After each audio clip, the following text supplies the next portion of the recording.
Hi, Shine. How are you? Yes, I'm fine po. Ang Anong hanap pogi mo. buhay? Ay, ako ba pakisigaw? Pakisigaw. Pakisigaw naman. Ang pogi mo po. Meron pa isa na pogi dito. Kaya pa si Kuya Shine. Yes, very young. Charot. Na-miss ko na yun. Ha? Na-miss ka na. Nabis? Hoy! Nabis pa niya! Sa Hindi po siya. Bakit na-miss? Hoy! Sandali. Teka ha! Sandali. Bakit na-miss? Sandali ah. Yung Kay segment. Betty, nahulaan niyo yun.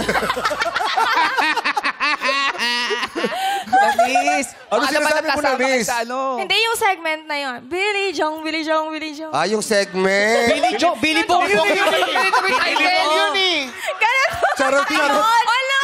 Charot. Inalis ka pa. Nag-iba! Billy Joe! Billy Joe! Billy Joe! Ako yung... Si ate siya'y na double dead. Baka epekto ng radiation. Ayoko na. Charot. Oo. Oy, i-clear mo kasi si Sarina nanonood. Sabihin mo na, Sorry po. Ano pala? Billy Bong. Billy Bong. Billy no? Bong. Ah, Ikaw pala yung nervous. Huli yan eh.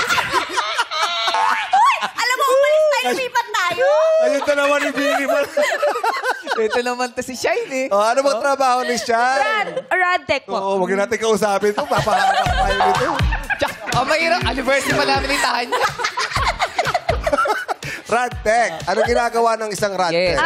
Actually po, ang Radtech po ay kami po yung mga technician or operator sa different imaging modalities like X-ray, not only X-ray but also CT scan, MRI, NUCMED, mga ganyan. Parang kayo po ba yung... C-arm portable X-ray, ganun. Kayo po yung tumatao doon para i-set up yung X-ray doon Yes sa po. pasyente. Tama po ba? Kami po CT yung scan. operator. Yun. Bakit ang hirap ng X-ray? Ba't kinapaganon nyo kami? Nakaganon? Oo, ang sakit eh. Para Hirap ng kita-kita yung posisyon. baga. Oo, tapos gagawin ka ba? Kailangan po kasi nating makuha yung optimal images para po sa proper diagnosis po ng mga radiologist natin or yung mga doctor po. Ano ba yan siya? Hindi ba kasi sinasabi doon sa mga pasyente, hingang malalim, di ba? Yes po. Minsan pa nakakalimutan, hinga na ng... Relax. Relax Hindi na. naman. Hindi niya nakakalimutan. Kasi baka mamaya, ang tagal na agad. Mahirap yun. Minsan po meron yung i-instruct na namin na mag-relax pero ayun po. Nagugulat na lang kami. Gaganito sila. Papanik na kasi nakalimutan. Paano, mag-relax. Shine? Ano po? Yung... Nagulat. Nahiya lalo eh. Kimi naman. Oo. Yari. Pero Shine, kamusta naman ang iyong love life? Alam, bakit nyo Gusto mo ba magmaula? Yes, ma. May love life ba si Shine? Actually, kaka-break po. Hoy! Ay, grabe. Kaya pala na-miss ka. Ito talaga, Ate Kim. Sabi ni Betty, sabi lang ni Betty, dumidiskarte, hulaan kita, gusto mo. Shine, kaka-break lang. Yes po. Ilang taon ba kayo nagsama ng ex mo? 4 years po. 4 years. Yes po. Sino bang nakipaghiwalay? Ay, Okay.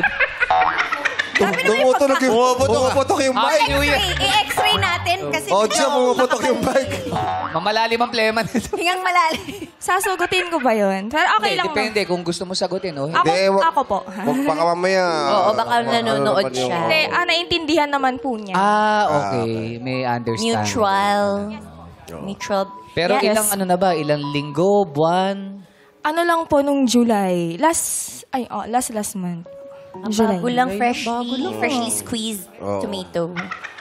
Nahulaan niyo po ba yun, Ate Betty? Na magkakahiwalay sila? Malaan, hindi pa naman nagpapahula sa akin yan. Kaya nga kinukontrata pa lang niya. Bayad mo na! Oh, sana, Shine, na maging masaya ka at Yes. manalo ka Yes, para naman yes. sumaya-saya ka, ha? Thank you po. I-heal mo muna yan until you love again. Oh, last question. Bakit mo na-miss si Jong? Ano tayo? Bili mo.